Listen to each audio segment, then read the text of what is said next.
बिस्मिल्लाहिर्रहमानिर्रहीम। अस्सलाम वालेकुम डियर स्टूडेंट्स और you all I hope you will be fine. Dear students, last lecture में हमने पढ़ा था तानीसियत का मकसद, उसकी मगरबी और मशरकी मुफक्किरीन की आरा में तानीसियत की तारीफ़ और तानीसियत की अक़साम। आज हम पढ़ेंगे फ़हमीदा रियाज़ की शायरी में तानीसी शऊर। फ़हमीदा रियाज़ उर्दू अदब की एक मुमताज़ और बगावत पसंद शायरा थीं जो अपनी शायरी में इनकलाबी ख़यालात, सूफियाना मजाज और तानीसी शऊर की तवाना आवाज़ उठाती हैं। वो न सिर्फ आमराना रवैयों और सियासी जबर के ख़िलाफ़ मुज़ाहमत करती हैं बल्कि औरत की जिस्मानी, ज़हनी और जज्बाती आज़ादी को भी मरकज़ी मौज़ू बनाती हैं। उनकी शायरी में तानीसी शऊर एक मुज़ाहमती और ख़ुद मुख्तार शक्ल में सामने आता है, जहाँ औरत को सिर्फ एक मज़लूम नहीं बल्कि मुकम्मल इंसान के तौर पर दिखाया जाता है। फ़हमीदा रियाज़ की शायरी उर्दू अदब में तानीसी तहरीक की एक मज़बूत बुनियाद रखती है, जो औरत की महरूमियों, ख्वाहिशात और आज़ादी की आरज़ू को नई ज़ुबान देती है।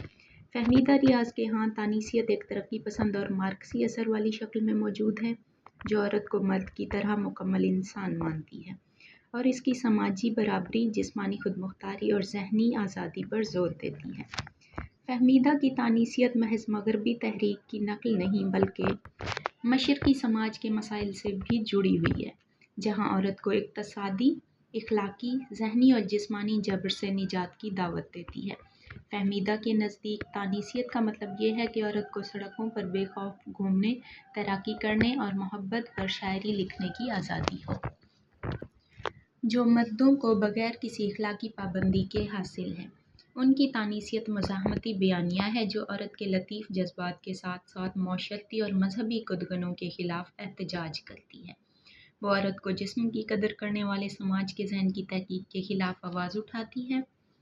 औरत के जिस्म की कदर करने वाले समाज के ज़हन की तहकीक करने के ख़िलाफ़ आवाज़ उठाती है।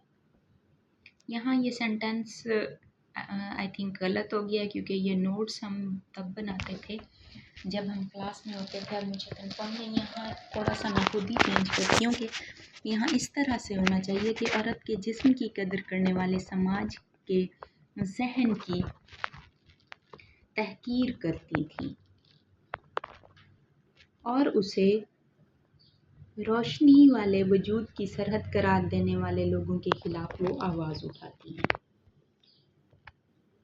ये तानीसियत न सिर्फ औरत को एक मजबूर और बेबस जिस्म के तौर पर बयान करती है बल्कि उसको जीने की जद्दोजहद और हौसला भी फराहम करती है। फ़हमीदा की तानीसियत में औरत को तफरीह और आराइश की शय बनाने वाले रवैये की शदीद मज़म्मत मिलती है और औरत के जिस्म को इस्तेहसाल का ज़रिया बनने से रोकती है।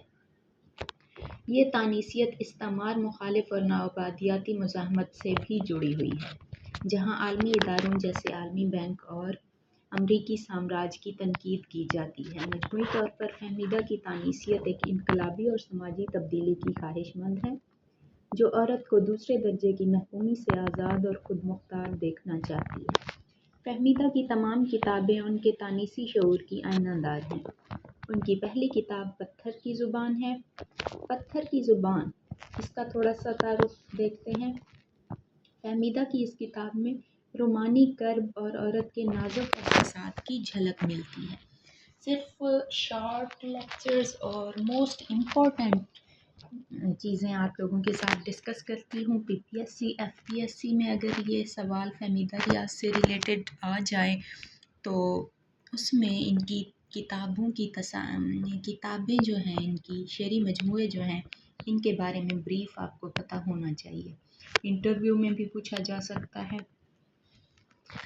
तो पत्थर की ज़ुबान जो है, इसमें औरत का वजूद मोहब्बत की रंगीनी और हिस्सियाती नज़ाकतों से जलवागर है। उनके इस मजमूए में तानीसियत का आगाज़ देखा जा सकता है, जहाँ औरत की अंदरूनी दुनिया को पेश किया गया है। ज़ाहिर सी बात है, जब इंटरव्यू दे रहे होते हैं आप लोग तो सवाल पे सवाल शुरू हो जाते हैं। अभी एक जवाब दे रहे होते हैं, बीच में आपसे नया सवाल कर लिया जाता है, तो बहुत शॉर्ट वक्त दिया जाता है आपको आंसर करने के लिए, इसलिए आपको एक लाइन में जवाब का पता होना चाहिए। अगर आपसे पूछ लिया जाए कि पत्थर की ज़ुबान में क्या बयान किया गया है, तो आप इतना कह सकते हैं कि इसमें तानीसियत का आगाज़ देखा जा सकता है या औरत की हिस्सियाती नज़ाकतें जलवागर हैं, बस इतना। بدن دریدہ فہمیدہ کی اس کتاب میں عورت کے جسمانی درد اور استحصال کو جرأتمندانہ طور پر بیان کیا گیا ہے۔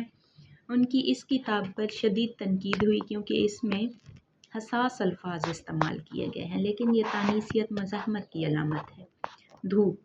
دھوپ بھی ان کا شعری مجموعہ ہے۔ اس میں عورت کی خود آگاہی اور سماجی جبر کے خلاف احتجاج کو پیش کیا گیا ہے، جو سماجی غم، غربت اور ناانصافیوں کو مخاطب کرتی ہے۔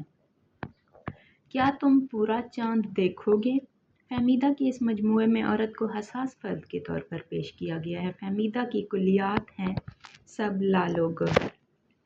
ان کی کلیات میں تمام شعری مجموعے ہیں جہاں تانیثی شعور کی مکمل تصویر ملتی ہے۔ فہمیدہ ریاض کی شاعری میں تانیثی شعور کو سمجھنے کے لیے ان کی چند اہم نظموں میں سے چیدہ اشعار کا جائزہ لیتے ہیں۔ یہاں میں نے نوٹس جب بنائے تھے، ظاہر سی بات ہے وہاں لانگ کیوز لکھنے ہوتے تھے۔ ایم فل کی سطح پہ تو ہم بہت سرچ کرنے کے بعد، شعری مجموعے چھاننے کے بعد وہی شاعری لکھتے تھے جو ہمارے سوال سے ریلیٹڈ ہوتی تھی، یعنی کہ ان کی شاعری کی وہ نظمیں یہاں میں نے لکھی تھیں جن میں تانیثی شعور واضح طور پر دیکھنے کو ملتا ہے۔ پھر کیونکہ ہمارے شارٹ کیوز بھی آتے تھے، لانگ کیوز بھی آتے تھے، شارٹ کیوز میں کوئی نظم لکھنی ہوتی تھی اور لانگ کیوز میں حوالے دینے ہوتے تھے چند نظموں کے، اس طرح سے آ جاتا تھا پیپر، تو میں ڈیٹیل سے بناتی تھی اپنے نوٹس۔ اب میں آپ لوگوں کو یہ نظمیں دکھاتی جاتی ہوں، پڑھوں گی میں صرف ایک دو تاکہ ویڈیو زیادہ لینتھی نہ ہو جائے، اور اگر باقی آپ نے پڑھنی ہو تو آپ کو دکھا دیتی ہوں، آگے آپ پڑھ لیجئے گا یا اسکرین شاٹ لے کے دیکھ لیجئے گا، نوٹس اگر بنانا چاہیں تو بنا لیجئے گا۔ نظم چادر اور چار دیواری یہ ان کے مجموعہ بدن دریدہ میں شامل ہے۔ فہمیدہ کی یہ نظم عورت کو چار دیواری میں محدود کرنے کے خلاف شدید احتجاج کرتی ہے۔ یہ بہت لینتھی ہے، اس لیے میں نے اس کو اس طرح سے لکھا ہوا ہے، پہلا مصرع پھر بیچ میں سے کچھ حصہ، تاکہ تانیثیت کو واضح طور پر آپ کے سامنے پیش کر سکوں۔ حضور میں ایک سیاہ چادر کا کیا کروں گی، آگے میں نے 3 ڈاٹس لگائے ہوئے ہیں، یعنی کہ یہاں بہت سارا حصہ میں نے حذف کیا ہوا ہے۔ حضور کے حجرۂ معطر میں ایک لاشا پڑا ہوا ہے، نہ جانے کب کا گلا سڑا ہے، یہ آپ سے رحم چاہتا ہے، حضور اتنا کرم تو کیجے، سیاہ چادر مجھے نہ دیجے، سیاہ چادر سے اپنے حجرے کی بے کفن لاش ڈھانپ دیجے۔ یہ اوپر نیچے لکھے ہوئے ہیں لیکن ہے ایک ہی مصرع۔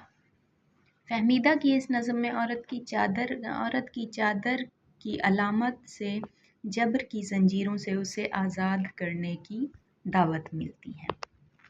اسی طرح ان کی ایک نظم ہے ایک لڑکی سی، جو ان کے مجموعہ دھوپ میں شامل ہے۔ اس کو اگر آپ لوگ پڑھنا چاہیں تو یہ دیکھیں، یہ میں نے اس کا بھی مختصر سا حصہ لکھا ہوا ہے، یہ درمیان میں سلیش جو لگے ہوئے ہیں، یعنی ٹیڑھی یہ جو ترچھی لکیریں لگی ہوئی ہیں، اس کا مطلب یہ ہے کہ یہ ایک ہی شعر ہے۔ یہ اصیل شہزادی ایک مصرع ہے، جبر و خوف کے دختر دوسرا مصرع ہے۔ فہمیدہ کی اس نظم میں عورت کی اسیری اور آزادی کی خواہش کو بیان کیا گیا ہے۔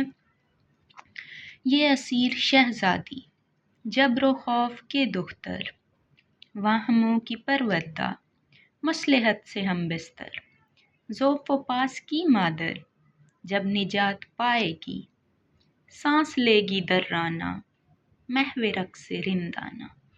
فہمیدہ کی اس نظم میں عورت کو جبر سے نکل کر خود مختار بننے کی تصویر کشی پیش کی گئی ہے۔ آگے ہے ان کی نظم لاؤ ہاتھ اپنا لاؤ ذرا، یہ مجموعہ پتھر کی زبان میں ہے اور یہ نظم عورت کے مادرانہ جذبات کو بیان کرتی ہے۔ اگر آپ اس کو پڑھنا چاہیں تو میں یہ واضح یہاں ویڈیو کو سٹاپ کر رہی ہوں، آپ اس کا اسکرین شاٹ لے لیجئے گا۔ اب میں ساری نظمیں پڑھتی ہوں تو ٹائم ویسٹ ہو جائے گا۔ یہ حصہ بھی لاؤ ہاتھ اپنا لاؤ ذرا والی نظم کا ہے۔ آگے ہے نظم میرے اور تمہارے بیچ، ان کی کلیات میں ہے کیا تم پورا چاند دیکھو گے۔ फहमीदा की ये नज़्म मर्द और औरत के दरमियान घुटन भरे रिश्ते को बयान करती है। मेरे और तुम्हारे बीच इस नीली चादर के सिवा कुछ भी तो नहीं, फिर ये अकेला कोहरा मेरे दिल पर कैसे उतर रहा है, ये गहरा सन्नाटा क्या है, हर लम्हा क्यों सिमट रहा है, जो कुछ मेरे दिल में है वो रस्मों के रिश्ते से वरा है, रस्मों का ये रिश्ता दीवारों से हमको झांक रहा है, गहरा सांस नहीं ले सकती मैं बेचैन हो जाती हूँ। फहमीदा की इस नज़म में औरत पर बेजा माशरती पाबंदियों को बड़े खूबसूरत अंदाज में बयान किया गया है, जिसमें औरत रस्मों की चार दीवारी के अंदर घुट घुट कर दम तोड़ देती है। आगे है एक औरत की हंसी नज़म है, और ये याद रखिएगा ये मैंने पूरी नज़में नहीं लिखी हुई, नज़मों में से थोड़ा सा हिस्सा उठाया हुआ है, क्योंकि अगर हम पूरी नज़में लिखते हैं तो वो फिर ओवर कॉन्फिडेंट लगेंगे हम, यानी कि पेपर में अगर हम सारी शायरी की ही भरमार लिख दें और हम कुछ डिस्कस ना कर सकें, हम कुछ बयान ना कर सकें तानीसियत के बारे में, और बस लंबी चौड़ी नज़में लिख दें तो वो भी अच्छा तासुर नहीं पड़ता। नज़्म एक औरत की हंसी मजमुआ है सब लालो गोहर में। फहमीदा की ये नज़म औरत की हंसी को आज़ादी की अलामत बनाकर पेश करती है। पथरीले कोहसार गाते चश्मों में गूंज रही है एक औरत की नरम हंसी। दौलत, ताकत और शोहरत सब कुछ भी नहीं, उसके बतन में छुपी है उसकी आज़ादी। फिर मैंने बीच में से कुछ हिस्सा हज़फ करके दोबारा आगे लिखे हैं अशार। इस बाज़ार में गोहर माल लगाओ है, इस बाज़ार में गोहर माल बिकाऊ है, कोई ख़रीद के लाए तो ज़रा तस्कीन उसकी। एक सरशारी जिससे वही वाकिफ़ है, चाहे भी तो उसको बेच नहीं सकती।